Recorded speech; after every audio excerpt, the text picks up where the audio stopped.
CNN political commentator, former communications director for Ted Cruz's presidential campaign. Keith Boykin's here, CNN political commentator and former Clinton White House aide. And Steve Rogers is here, member of President Trump's re-election advisory board. Great to see all of you. Thanks so much for coming in. Alice, more Republicans, we heard from on the ground, I'll get to that in 1 second, but more and more Republicans we are hearing coming out of the weekend saying that it is time for Roy Moore to step aside. The White House, though, seems to be leaving him some room. This all does what? It causes a great deal of confusion. Look, let me just say this. I started out when this first came out trying to give the judge the benefit of the doubt and saying, let's wait and let the facts play out as they may. And as he has talked about this, and he was doing an interview the other day, he had the opportunity to categorically deny these serious allegations, and he didn't do it. He said that that's not generally his character, or not generally no.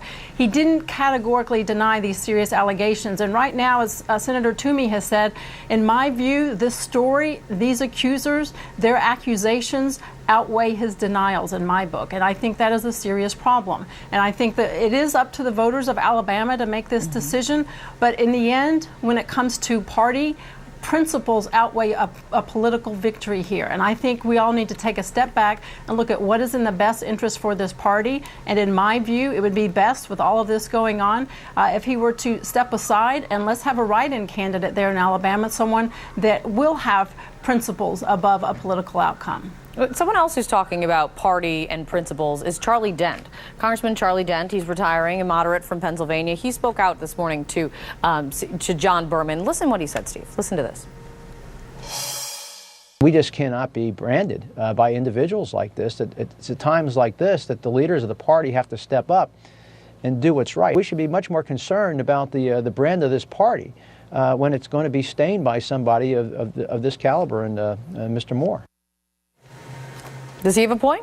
He has a point. Look, you know what, Kate? The party is caught between a rock and a hard place here. Only Roy Moore knows if he's innocent or guilty. And, you know, we have to lean on the side of a person is innocent until proven guilty. I'm interested that he's suing the Washington Post. Well, we don't know if he's going to sue. This is one of those things where we also know someone who has threatened many a lawsuit or to many a media organization and hasn't followed through on it. My point is this, that opens up everything that will lead down a path of evidence.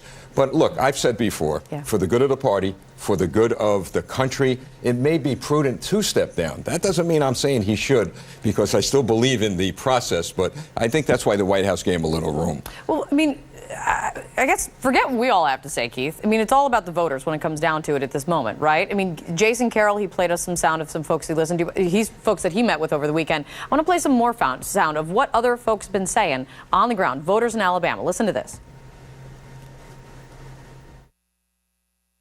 This is a country based on justice and on a person's innocent until proven guilty, and that stuff needs to sort itself out. If he went to the Lord, whatever, and asked for forgiveness for that, and hasn't done anything like that, and since then, I believe that if the good Lord's forgiven him as a Christian, I have to forgive him also. I'm not going to vote for him because I'm a Democrat, but I've known him a long, long time.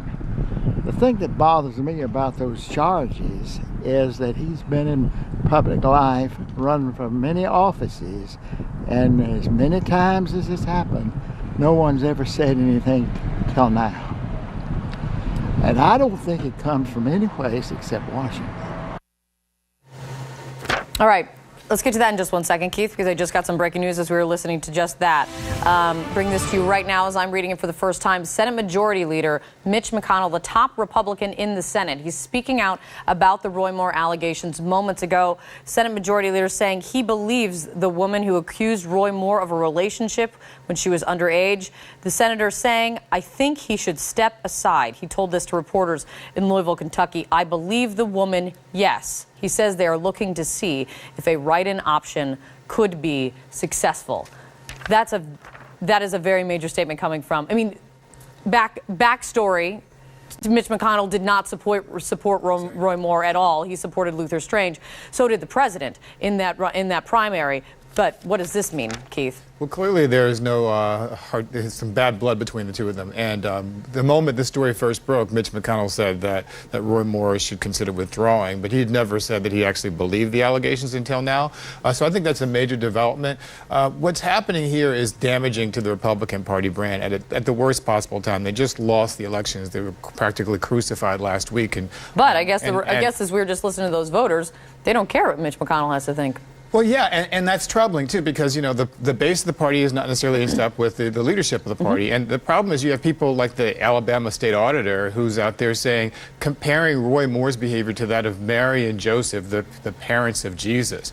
That's just reprehensible for people who call themselves the party of moral majority and values and family values. You can't continue to defend pedophilia and child molestation of a U.S. Senate candidate and expect to be considered a viable political party. I want to get Alice. I want to get all of your takes on this, though. Alice, this news: Mitch McConnell coming out and saying that they should now consider a write-in candidate, and that Roy Moore should step aside, and that he believes the woman now. The impact of that in this whole ongoing conversation. I think it's significant, and that we need to have more people step up and do the same for the good of the party. Look, and as Keith said, this is a black eye on the party if we don't have people take principled stances on this and do the right thing. Look, if Roy Moore really truly believes that he is innocent in this, then he should fight on, and he should move forward. But I think many people are starting to see that there's a lack of credibility in some of the responses he's had to the questions he's been asked on this. And I think for the good of the party, we need to look at the character, we need to look at principles, and we need to put that far above any political implications here. No, his name cannot be taken off the ballot. It would have to be a write-in candidate.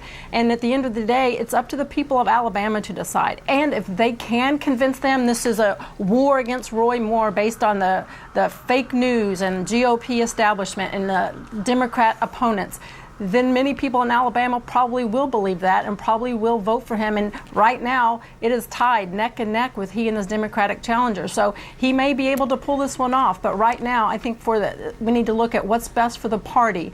And I think Speaker McConnell was dead on his statement. And with Speaker McConnell speaking out, does that just increase the pressure, Steve, on the president needing to speak out? Because the White House, to this point, has said he hasn't really been paying attention. He's been overseas. But look no further than his Twitter feed today. He's talking about a lot of domestic issues, announcing a new HHS nominee, talking about tax reform and Obamacare, and not talking about this. What's best for the party and the country is for Mitch McConnell to keep quiet. And I'll tell you why.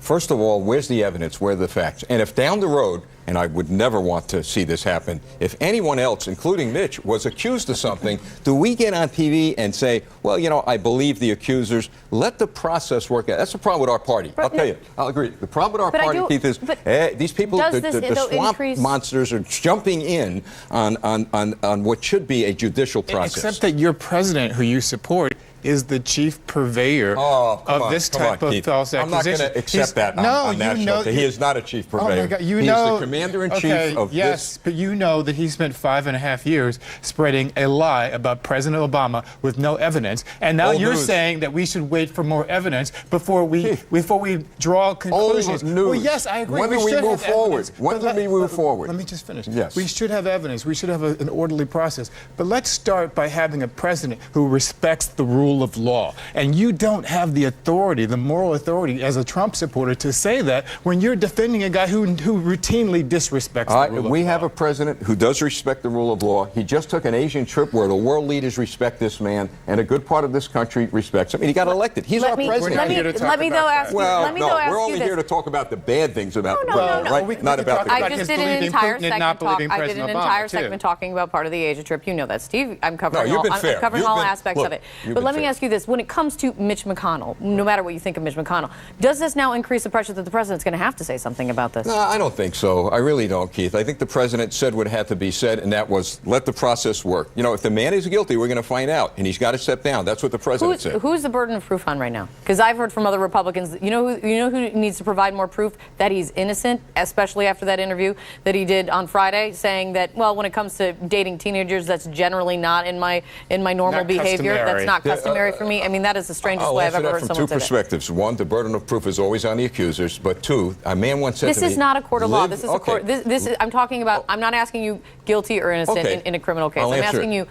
Should he be a United States senator? Live your life in such a way so that when men speak evil of you, no one will believe it. You heard on this broadcast the interviews of the people who know him, who live with him. Even a Democrat said it's hard to believe he did this. Yeah, so that is, to me, is right now proof enough going down the road. There may be an issue here, but we won't know. The fact that he said that he didn't deny that he had relationships, even though he may not have said they were sexual relationships with teenage girls when he was asked in the interview, he said it wasn't customary. That's not a flat denial. And the fact that he's involved in this case where he was the only member of the Alabama Supreme Court who voted against the conviction of a pedophile who raped a 4-year-old. Let me just say this. That doesn't bode well for his reputation. Let me just say this. When it comes to what voters think, I mean, what they have thought in the past, he's been removed from the bench twice, and he still won. He still won in this primary against Luther Strange, and he's now. And so in the end, the voters will decide. But if he does win, I leave this with all of you. After Mitch McConnell says this, what kind of a relationship is he going to have when it comes to his colleagues and who he's going to be working with in the United States Senate? This is just a remarkable moment that we're in right now as they head into this December election. Let's all ponder that. Kate gets the final thought today. Okay, moving on. Thanks all. I appreciate it. Okay. It's go time for Republicans on Capitol Hill as they prepare